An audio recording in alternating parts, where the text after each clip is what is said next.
Olá, profissional de SMS! Como você sabe, eu sou a Janaína e faço parte do Grupo Share.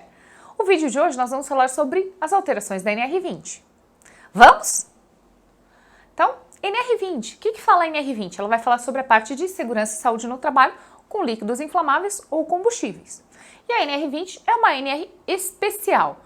Se você não assistiu o nosso vídeo sobre tipificação das NRs, assista. Ele vai falar sobre a classificação. Bom, a NR20 ela foi alterada pela portaria 1360, que foi publicada em 9/12/2019. Então, no artigo 1 dessa portaria, ele já trazia o texto, trazendo no seu anexo o texto novo da NR20. E no artigo 2, ele falava sobre a tipificação, ou seja, a classificação da NR20. A NR20, como eu falei para vocês, ela é uma NR especial, ou seja, ela é uma NR de execução de trabalho. O anexo 1 da NR20, ele é um anexo tipo 1, ou seja, ele complementa os itens da parte geral da norma. O anexo 2 também é tipo 1 e vai complementar a parte especial, a parte da norma, a parte geral da norma. O anexo 3, ele é do tipo 2, ou seja, ele envolve situações específicas, então você vai usar para determinadas situações. Qual que é a aplicação da NR20? Então, a NR20 ela é para prevenção e controle de riscos com trabalhos com inflamáveis ou combustíveis. Ela não serve para caracterizar periculosidade nem insalubridade. Se você precisar caracterizar, você vai recorrer à NR15, no caso da insalubridade, e à NR16, no caso da periculosidade. Então, esqueça a questão de caracterização no caso da NR20. Consulta a NR15 e a NR16. A NR20 é só para medidas de controle e prevenção. O que mudou na norma? Então, ela traz agora o conceito sobre líquidos inflamáveis, que é aquele que tem o ponto de fulgor menor ou igual a 60. Mas no item 23.1.1, ela traz uma exceção. Ou seja, quando você for armazenar ou transportar aqueles líquidos aquecidos a temperaturas iguais ou superior ao seu ponto de fulgor, eles vão se equiparar a líquidos inflamáveis, ou seja, você vai entender que eles são inflamáveis. Então, tem uma exceçãozinha aí na regra. O que foi mantido na NR20? Então, as definições de líquidos inflamáveis, combustíveis e gases inflamáveis, isso foi mantido. As classes das instalações, lembra? 1, 2 e 3 também foi mantido. E a regra geral, que é o quê? A regra geral é sobre a prioridade do tipo de atividade sobre a capacidade de armazenamento. Então, sempre você leva em consideração a atividade. Porém, nós temos uma exceção nessa regra também. Nesse novo item, ele traz justamente essa exceção da regra geral. No item 24.1.2, o que ele traz? Ele traz a exceção justamente sobre o tipo. Então, o tipo de atividade enunciada não possui prioridade sobre a capacidade de armazenamento, quando essa for superior a 250 mil metros cúbicos de líquidos inflamáveis ou combustíveis ou 3.000 toneladas de gases inflamáveis. Então, nesse caso, você vai levar em consideração a questão da capacidade. Tem um item na norma, que é o 20.6, que ele fala sobre o projeto de instalações elétricas e o seu prontuário. Então, claro, você tem que ter o projeto das instalações elétricas independente da classe, se é 1, 2 ou 3. Isso, tranquilo. A alteração que teve foi na numeração do item. Então, antes ele era o 2019, virou 20.6. E claro, dentro desse item ele teve algumas alterações. Então, foi excluído desse item o seguinte, os procedimentos operacionais. Não significa que você não tem que ter, você tem que ter os procedimentos operacionais. Ele só não precisa estar dentro do prontuário. Assim como o certificado de capacitação dos trabalhadores. Antigamente você tinha que ter dentro do prontuário, agora não, você pode ter em outro lugar, mas tem que ter. E a análise de acidente. Claro, sua empresa tem o processo todo de análise e investigação de acidentes, os relatórios e tudo. Isso não precisa estar dentro do prontuário das instalações elétricas, pode estar em outro lugar.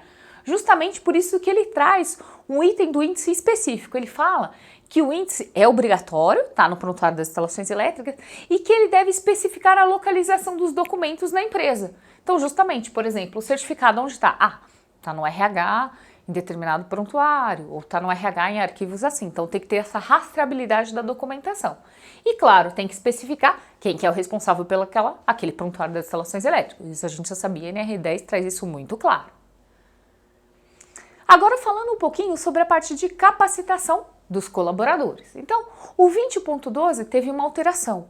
Se você se recorda, antes o curso chamava-se Curso de Integração sobre Inflamáveis e Combustíveis, e agora ele tem um outro nome. Então ele passou a chamar Curso de Iniciação sobre Inflamáveis e Combustíveis. Então essa foi a principal diferença. Ainda falando sobre a parte de capacitação, a gente tem no item 20.12.3.1, ele fala sobre o curso básico, intermediário, avançado 1 e 2. Então o que ele fala? Ele fala que envolve conteúdo prático. Por quê? Porque tem que testar, então ele tem que utilizar o sistema de segurança de combate a incêndios inflamáveis da instalação. Então da instalação que vai ser trabalhado.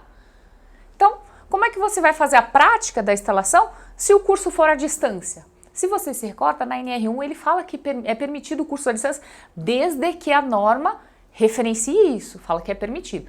Nesse caso da NR20, você já vê que não é possível, porque como você tem que fazer a parte prática, testar a parte do sistema de combate a incêndio, então impossível fazer à distância, esse precisa ser presencial. Falando ainda sobre a parte do curso, atualização, quando é que você vai? Teve alteração na periodicidade da atualização do curso. Então, no curso intermediário, ele era de 2 anos, ele passou a ser 3 anos para instalações classe 1. Uma outra alteração que a gente percebeu também é o curso avançado 1, que ele era anual, e agora ele pode ser a cada 2 anos também para instalações classe 1. Um outro item também, ainda falando sobre o curso, é o 20.12.9.1, que ele fala da necessidade da atualização do treinamento. Então, quando atualizar? Então, quando você tem histórico de acidentes ou incidentes e o seu procedimento exigir. E aí ele não estabelece prazo para você fazer a atualização do seu treinamento. Outro caso é na modificações significativas. Então, modificou as instalações, teve alterações significativas, precisa se fazer a atualização do curso. E isso precisa ser feito em até 30 dias. Já no caso de acidentes graves, então, por exemplo, imagina que você teve algum acidente com explosão, queimaduras de 2º e 3º grau. Você precisa fazer a atualização do curso dos colaboradores e você tem um prazo de até 45 dias para fazer isso. No caso de fatalidade, de morte, você tem até 90 dias para fazer. Aí você vai falar assim, poxa, Janaína, mas por que o prazo para a morte é tão alto? Porque você vai ter que rever todo o seu processo, todos os procedimentos, instruções de trabalho, as instalações. Por isso que leva-se mais tempo. Bom, a gente também tem mais exceções na regra, mas as exceções, em geral, elas passaram do anexo 1 para o anexo 2. Então, se você perceber, antes você estava no anexo 1, agora não. Agora essas exceções foram todas tratadas no anexo 2. Lembre-se de observar, porque justamente ele fala sobre as exceções e tem muitas informações que devem estar contempladas no PPRA. Ainda menciona o PPRA. Então, por exemplo, questões de riscos adicionais estarem no PPRA, inventário da parte dos tanques inflamáveis tem que estar no PPRA, isso ele fala no anexo 2. Aí você vai falar assim, poxa, Janaína, mas ainda vai ter PPRA? E a questão do GRO? Então, aí, provavelmente, essa norma deve passar por revisão justamente para chamar o GRO ao invés do PPRA, se o PPRA for extinto, que é a tendência. Outro item que teve alteração, que nós percebemos, foi o 2015, que fala sobre o plano de atendimento à emergência. A gente percebeu que ele foi compacto, ou seja, ele foi simplificado para você atender os possíveis cenários. Então, claro que você não vai deixar o seu país simplesinho, não é isso. É para você contemplar as informações, mas de forma clara. Outra alteração que nós percebemos também foi no 20.10 sobre a análise de risco. Então, o item 20.10, ele passou a ser o 20.7. Então, houve alteração na itemização justamente desse item. Mas claro que foi mantida a obrigatoriedade de fazer análise de risco. Claro, imagina, mexer com inflamáveis, né, e gases, como é que você não vai ter análise de risco? Possível não ter, né? Precisa. Outra questão ainda sobre análise de risco é que ele exige, no item 27.1, que ela seja coordenada por um profissional habilitado e com proficiência. Ou seja, habilitado, aquele profissional que ele tem o registro dele reconhecido no conselho de classe e está ativo o registro, tá? E ele tem que ter a proficiência, que é o conhecimento junto com a experiência daquele assunto que ele está abordando, tá bom? Isso para instalações classe 2 e classe 3. Para classe 1 não se faz necessário.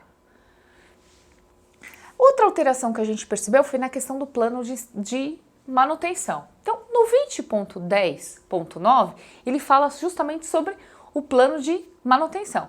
Então, o plano de manutenção, ele deve contemplar as tubulações de água utilizadas para combate a incêndio. Então, não são só as outras tubulações, a de incêndio também, porque é extremamente importante. No caso de emergência, você vai recorrer justamente à questão dos hidrantes, e aí vem tudo interligado na tubulação de incêndio.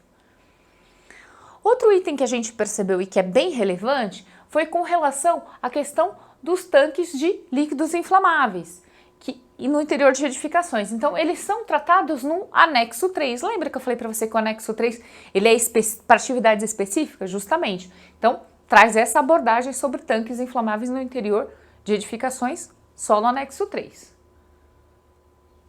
Bom, chegamos ao final desse vídeo. Eu espero que vocês tenham gostado. Dúvidas e comentários deixem abaixo ou acesse o nosso site www.gruposhare.com.br. Lembre-se, no dia 4/2 nós teremos uma live no YouTube às 8 horas. Participe, entre no nosso site, se inscreva e os 50 primeiros que se inscreverem terão uma surpresa especial. Grupo Share, compartilhando conhecimento com você.